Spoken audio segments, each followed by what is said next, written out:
உங்க கேள்விக்கு பதில் பார்க்கறதுக்கு முன்னாடி முதல்ல டிஎன்பிஎஸ்சி எனக்கு அனௌன்ஸ்மெண்ட் வந்திருக்கு. அதாவது ரீ அப்லோடு எப்படி பண்றது அப்படிங்கிறத பத்தி சொல்லியிருக்காங்க. அதை பத்தி பார்க்கலாம்.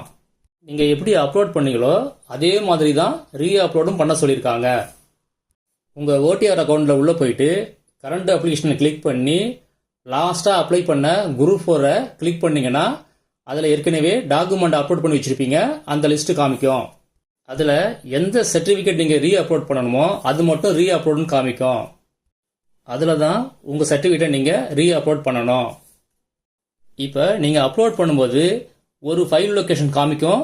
சில டைம் சில பேருக்கு அதர்ஸ் ஆப்ஷனும் காமிக்கும். சில பேர் 2 சர்டிபிகேட் இல்ல 3 சர்டிபிகேட் அப்லோட் பண்ற மாதிரி இருக்கும். அது எப்படி அப்லோட் பண்ண முடியும் அப்படின்னு பார்க்கலாம். ஏற்கனவே நீங்க முதல்ல சிவி அப்ளை பண்ணும்போது அந்த சர்டிபிகேட்டோட சைஸ் வந்து 300 to 500 KB கொடுத்திருந்தாங்க. ஆனா இப்ப 1 MB கொடுத்திருக்காங்க. இப்ப நீங்க ஒரு சர்டிபிகேட்டோட சைஸை 300 MBக்கு நீங்க ரெடியூஸ் பண்ணீங்கன்னா 3 சர்டிபிகேட் ஒரே ஃபைல் லொகேஷன்ல நீங்க மெர்ஜ் பண்ணி அப்லோட் பண்ண முடியும். அதர்ஸ்லயும் நீங்க அப்லோட் பண்ணலாம். ஃபைல் சைஸ் 300 KBக்கு கீழே போயிடாதீங்க. ஃபைல் சைஸை கம்மி பண்ணும்போது ஃபுல்லா ஸ்கேன் பண்ணிட்டு சைஸை ரெடியூஸ் பண்ணுங்க. பாதியா கட் பண்ணிட்டு சைஸை கம்மி பண்ணிடாதீங்க. டிஎன்பிஎஸ்சி ஸ்டார் இந்த ஐடியில இருந்து ஒருத்தர் சொல்லியிருந்தாரு. என்ன சொல்லியிருந்தாரு அப்படின்னா கம்யூனிட்டி சர்டிபிகேட்டை அவர் ரீ அப்லோட் பண்ணிட்டு தான் சொல்லியிருந்தாரு. ஃபைல் சைஸ் 730 KBல பண்ணியிருக்கேன், ஓகேவா அப்படின்னு கேட்டாரு. கண்டிப்பா ஓகே தான். அடுத்தது அப்துல் அஜீஸ் இவங்க என்ன சொல்லியிருக்காங்க அப்படின்னா சிஓஏக்கு பதிலா கம்ப்யூட்டர் கம் இன்டர்நெட் லிட்டரேசி அப்லோட் பண்ணிட்டேன். அது சிஓஏக்கு ஈக்குவலண்ட் இல்லை அப்படின்னு ஏற்கனவே சொல்லியிருந்தேன். அவர் டிஎன்பிசிக்கு இன்னைக்கு கால் பண்ணி கேட்டிருக்காரு. அவங்க என்ன சொல்லியிருக்காங்க அப்படின்னா தன்னிலை விளக்க கடிதம் கொடுங்க அப்படின்னு சொல்லியிருக்காங்க. தன்னிலை விளக்க கடிதம் அப்படின்னா வேற ஒன்றும் இல்லை. ஏற்கனவே நான் சொல்லியிருக்கேன் பார்த்தீங்களா, இந்த அப்பாலஜி லெட்டர் மன்னிப்பு கடிதம் உறுதிமொழி கடிதம் அதே தான். ஆனால் ஹெட்டிங் மட்டும் நீங்க தன்னிலை விளக்க கடிதம்னு எழுதிட்டு அதில் உள்ளது அப்படியே எழுதிடுங்க.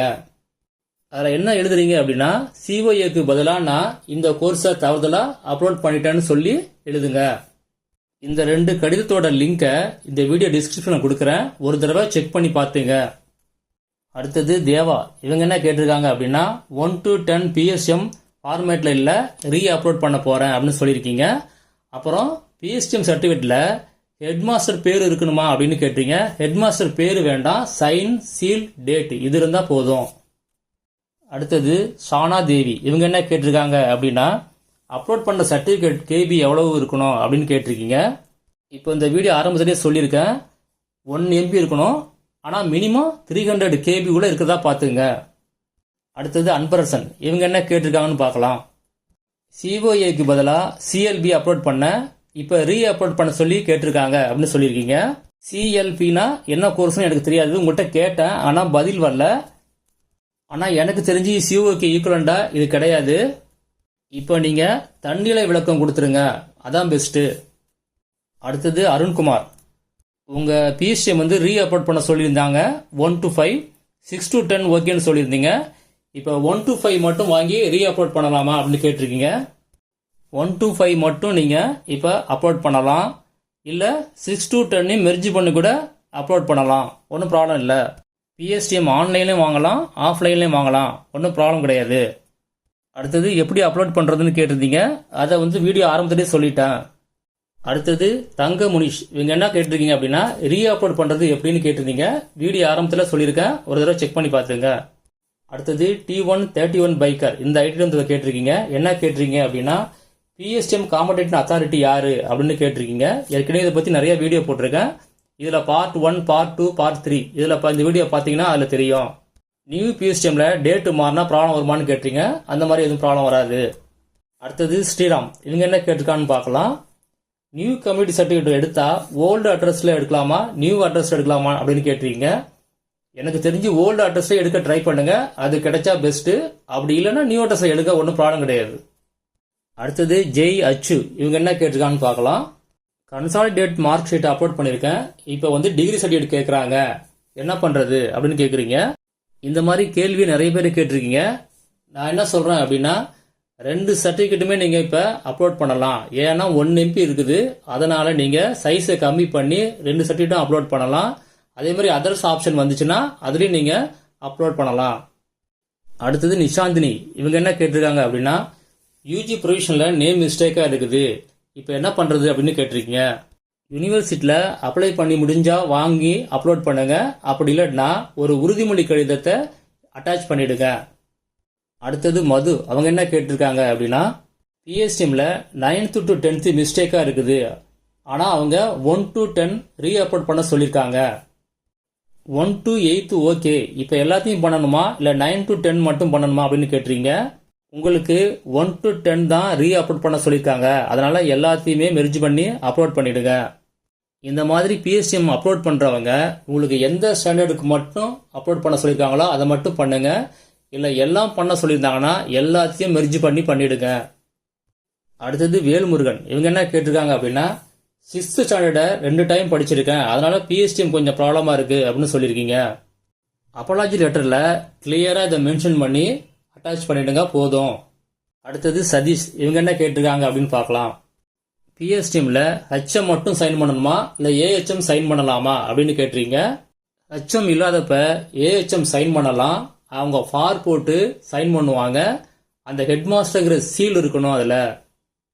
அடுத்தது ஈஸ்வரி, இவங்க என்ன சொல்லியிருக்காங்க அப்படின்னா, யூஜி பிஜி டிகிரியை மறுபடியும் ரீ அப்லோட் பண்ண சொல்லியிருக்காங்க அப்படின்னு சொல்லியிருக்கீங்க. ஒரு தடவை செக் பண்ணி பார்த்துட்டு ரீ அப்லோட் பண்ணிடுங்க. மெயினாக நீங்கள் என்ன கவனிக்கணும் அப்படின்னா, உங்கள் ரிசல்ட் டேட்டு அதில் எங்கேயாவது இருக்கான்னு பாருங்க, அதுதான் மெயின். ஏன்னா இதே மாதிரி நிறைய பேருக்கு வந்திருக்குது. நம்ம சேனல் சப்ஸ்கிரைபர் முத்துக்குமார் இன்னைக்கு டிஎன்பிசி கால் பண்ணி கேட்டப்ப அவங்க அதுதான் சொன்னாங்க, அந்த ரிசல்ட் டேட்டு வேணும் அப்படின்னு சொல்லியிருக்காங்க. மார்க் ஷீட்ல அந்த ரிசல்ட் டேட் இருக்கும், அதனால அந்த மார்க் ஷீட்ல டேட் இருந்துச்சுன்னா நீங்க அதை ரீ அப்லோட் பண்ணலாம். இதே கேள்வி தான் பொன்னியின் செல்வன் ஐடியிலிருந்து ஒருத்தவங்க கேட்டிருக்காங்க, அவங்களுக்கு இதே பதில் தான். அடுத்தது பன்னீர் செல்வம், இவங்க என்ன சொல்லியிருக்காங்க அப்படின்னா, சிஓஏ இல்லை ஆனால் தெரியாம அப்ளை பண்ணிட்டேன், இப்போ ரீ அப்லோட் கேட்குறாங்க, என்ன பண்ணுறது அப்படின்னு கேட்டிருக்கீங்க. அப்பாலஜி லெட்டர் வச்சிருங்க, கிளியராக மென்ஷன் பண்ணி வச்சிருங்க. இப்போ சிஓஏ இல்லைன்னா உங்களுக்கு ரேங்க் பொசிஷன் மாறுமான்னு கேட்டிருக்கீங்க. ரேங்க் பொசிஷன் மாறாது, ஏன்னா இது ரிசர்வேஷன் கேட்டகரியில் வராது. ஆனால் உங்களுக்கு போஸ்ட் சாய்ஸ் கம்மியாகும். இந்த மாதிரி பிஎஸ்டிஎம் சர்டிஃபிகேட்டுக்கு பண்ண முடியாது, ஏன்னா அது இல்லைன்னா உங்கள் ரேங்க் பொசிஷனே மாறும். இப்போ நீங்கள் பிஎஸ்டிஎம் எதுவும் சப்மிட் பண்ணலை அப்படின்னா ஸ்ட்ரைட்டாகவே உங்களை ரிஜெக்ட் பண்ணிடுவாங்க. அடுத்தது அக்பர் அலி, இவங்க என்ன கேட்டிருக்காங்கன்னு பார்க்கலாம். 3rd ஸ்டாண்டர்டை 2 ஸ்கூலில் படிச்சிருக்கேன், பிஎஸ்டிஎம் எப்படி வாங்குறதுன்னு கேட்டிருக்கீங்க. 2 ஸ்கூல்லையும் வாங்கிங்க. அப்பாலஜி லெட்டரில் இதை கிளியராக மென்ஷன் பண்ணி அப்லோட் பண்ணிடுங்க. அடுத்தது ஜீவா யுவராஜ், இவங்க என்ன கேட்டிருக்காங்கன்னு பார்க்கலாம். யூஜி சர்டிஃபிகேட் மிஸ்டேக்காக இருக்குது, அண்டர்டேக்கிங் லெட்டர் வைக்க சொல்லியிருக்காங்க அப்படின்னு சொல்லியிருக்கீங்க.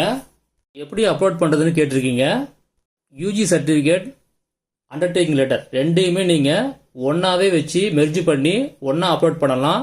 இல்லை யூஜி சர்டிஃபிகேட்டில் நீங்கள் யூஜி சர்டிஃபிகேட் அப்லோட் பண்ணிவிட்டு அதர்ஸில் நீங்கள் அண்டர்டேக்கிங் லெட்டரை அப்லோட் பண்ணுங்கள். சக்தி, இவங்க என்ன கேட்டிருக்காங்க அப்படின்னு பார்க்கலாம். சீனியர் டைப்பில் நேமில் ஸ்பேஸ் இருக்குது, மற்ற சர்டிஃபிகேட் எல்லாம் கரெக்டாக இருக்குது, எனக்கு ரீ அப்லோட் பண்ண சொல்லி வரல அப்படின்னு சொல்லியிருக்கீங்க. அப்போனா உங்கள் சிவி லிஸ்ட்டு ஓகேன்னு தான் அர்த்தம். கவுன்சிலிங் வரும், கவுன்சிலிங் டைமில் ப்ராப்ளம் வருமா அப்படின்னு கேட்டிருக்கீங்க. அப்படி அவங்க கேட்டாங்கன்னா ஒரு உறுதிமொழி கடிதத்தை எழுதி கொடுத்துருங்க, மற்றபடி இது வேற பெரிய ப்ராப்ளம் கிடையாது. அடுத்தது பேபி, இவங்க என்ன கேட்டிருக்காங்கன்னு பார்க்கலாம். 1st ஸ்டாண்டர்டு பிஎஸ்எம் ப்ராப்ளமாக இருக்குது, அதை மட்டும் சேஞ்ச் பண்ணி அப்லோட் பண்ணலாமா அப்படின்னு கேட்டிருக்கீங்க. டிஎன்பிசிலேருந்து என்ன கேட்டிருந்தாங்கன்னு உங்களுக்கு ரிப்ளை பண்ணியிருந்தேன், ஆனால் நீங்கள் பதில் ரிப்ளை கொடுக்கல. அது தெரிஞ்சாதான் எக்ஸாக்டாக சொல்ல முடியும். இருந்தாலும் நீங்கள் எல்லாத்தையுமே நீங்கள் மெர்ஜ் பண்ணி ஒன்றா அப்லோட் பண்ணலாம், ஒன்றும் ப்ராப்ளம் வராது. அப்லோட் பண்ணும்போது ஒரு அப்பாலஜி லெட்டரையும் வச்சுருங்க. அடுத்தது திவ்யா, இவங்க என்ன கேட்டிருக்கான்னு பார்க்கலாம். பிஎஸ்டிஎம் 1 to 10 ரீ அப்லோட் பண்ண சொல்லியிருக்காங்க, இப்போ நான் 1 to 10 பண்ணுறதா இல்லை அதை கூட 11 to சேர்த்து பண்ணலாமா அப்படின்னு கேட்டுறீங்க. எப்படி வேணாலும் பண்ணலாம், ஒன்றும் ப்ராப்ளம் கிடையாது. 1 to 10 மட்டும் பண்ண சொல்லியிருந்தாங்க அப்படின்னா அது மட்டும் பண்ணிவிடுங்க.